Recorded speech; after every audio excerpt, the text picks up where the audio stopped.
nice to see you again.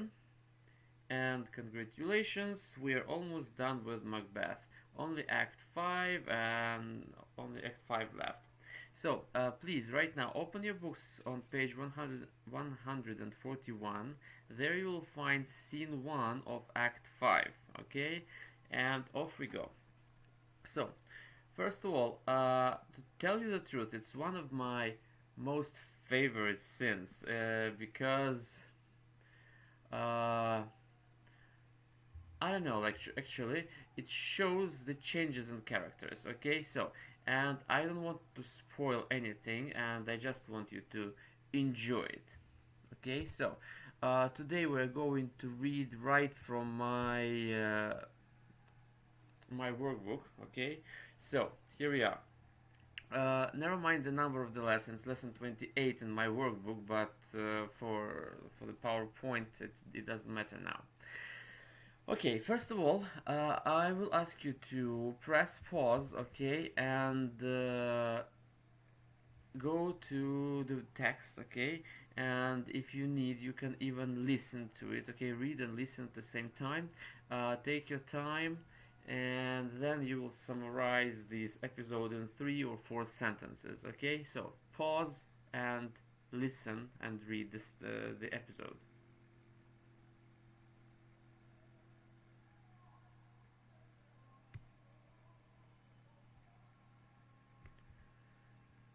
Now, as we are done reading, okay, uh, let's discuss something. First of all, the gentlewoman tells how she has seen Lady Macbeth carefully take paper, fold it, and write on it and seal it, and all in her sleep. What do you think Lady Macbeth is writing? Hmm? How do you think? Is she writing her confessions, or maybe these are love letters or letters to God, or what? What is she writing?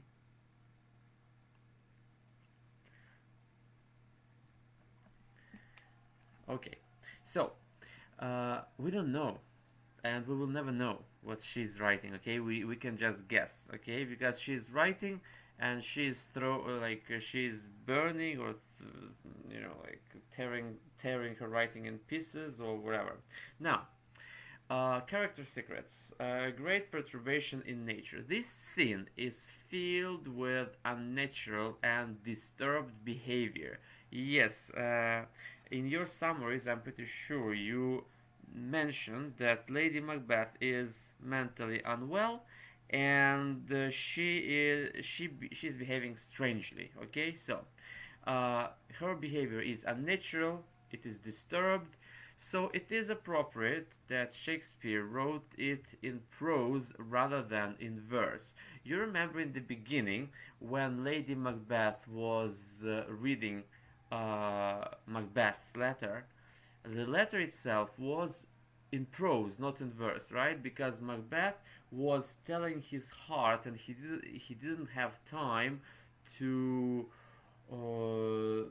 to verse his words, to to adorn them with beautiful structures, with rhyme and rhythm and everything. Okay, but when Lady Macbeth read his letter, and when she started thinking and contemplating what she read about, she immediately started talking in verse, in poetic form, right?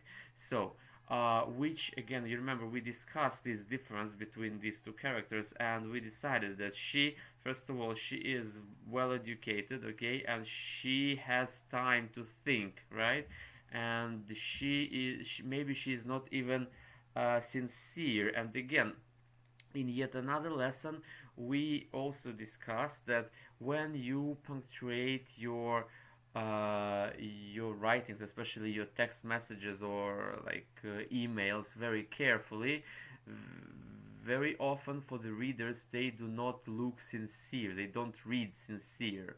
So that's why actually when Shakespearean characters, especially here in Macbeth, speak in long monologues or soliloquies, okay, when they speak long and they talk in verse, very often actually they try to hide something. They try to sound uh, they, they try to sound like they're telling the truth, but actually the reader must understand that they're trying to hide something.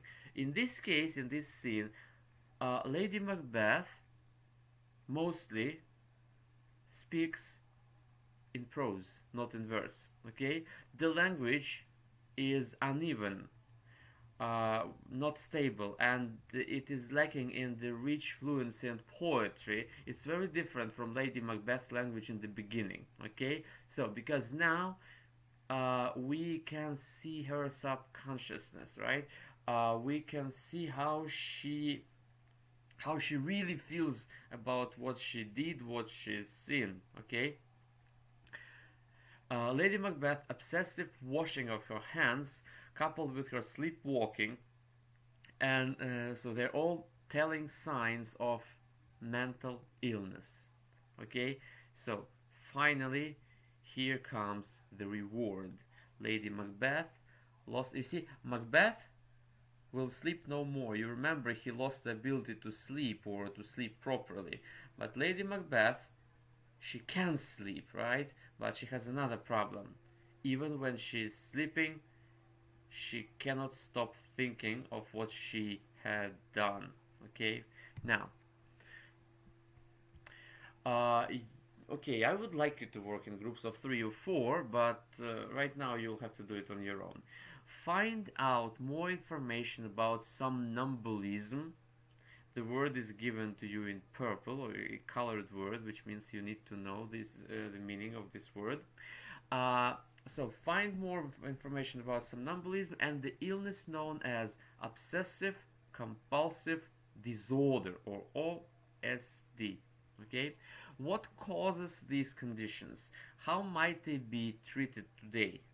Okay, so you can do a quick research online. Okay, and in our online session later you will be able to tell us, to share with us what you've learned about somnambulism and obsessive compulsive disorder.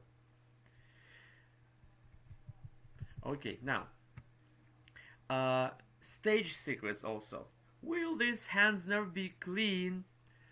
Some modern productions, such as, for example, Polanski's movie. Okay, Polanski's movie is the movie we watched. We watched some parts of it, which is set in real historical time, with three witches being of different ages. You remember when the young witch is always silent. Okay, so in that production, especially, uh, see, some modern productions have highlighted the use of hands in Macbeth.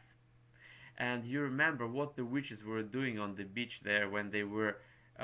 So you see, they dug a hole, and in this hole they put a cut hand, right? Okay, so that's why for many producers, hands in Macbeth are a powerful motive that runs throughout the play.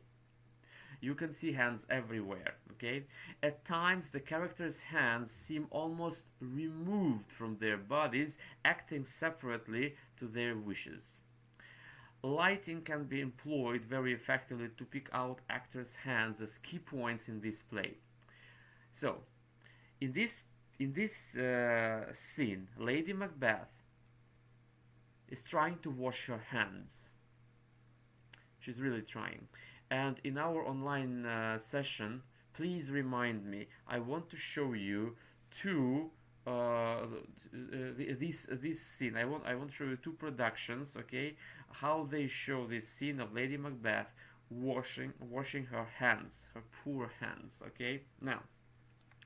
But how would you stage this scene so that the various actors' hands convey different emotions? For example, here, so you cannot answer me now, but think, how would you show Macbeth's hands in some special episodes? How would you show Lady Macbeth's hands in different episodes, and especially in this episode when it comes to Lady Macbeth? Okay, so maybe you would like to tell us about witches' hands, how they are working, how they're flying all over the cauldrons when they're throwing these beautiful and tasty ingredients in their potions. Okay, so think about actors' hands. Now, again, unfortunately, we don't have time for projects, and it's not time for us to meet together 4 and 5. But I wanted you to film this scene with 3 of you being actors and 1 or 2 acting as cameraman, assistant designers, and stuff like that. I would even give you 1 week for that, and it would be a project. But alas, alas. Okay, so this scene is, again, as I said, very important and very interesting. It shows Lady Macbeth in her real self. And I would really like you to reread it again when you have time, okay? And try to analyze her monologue, her speech when she's trying to clean herself, okay? And when we meet online and when we are watching these performances on screen, I will ask you to share your thoughts about this scene and about Lady Macbeth's actions here. Okay, now, and scene 2 here comes as your homework. Scene 2 is pretty short, it's just 2 pages and 2 lines. Okay, you will see it's like 145 to 147. Okay, now, again, you will read and summarize. Then, this task number 2. Macbeth's men are serving him not out of love and duty, but only because they have to. Okay, now you will try to imagine that you are one of Macbeth's soldiers, and you'll write down 3 questions you would like to ask Macbeth as you consider your sense of duty to him as a king. Then you will put yourself in Macbeth's shoes, okay, and you will try to answer your soldiers' questions. Okay. Exercise 3, the last one. The language of Caithness and Angus used in lines 12 to 22 portrays Macbeth in a very negative way. Identify and write out 3 images from these lines that strongly capture their opinion about Macbeth. Okay, so this is it for today. See you tomorrow. Have a good night. Bye.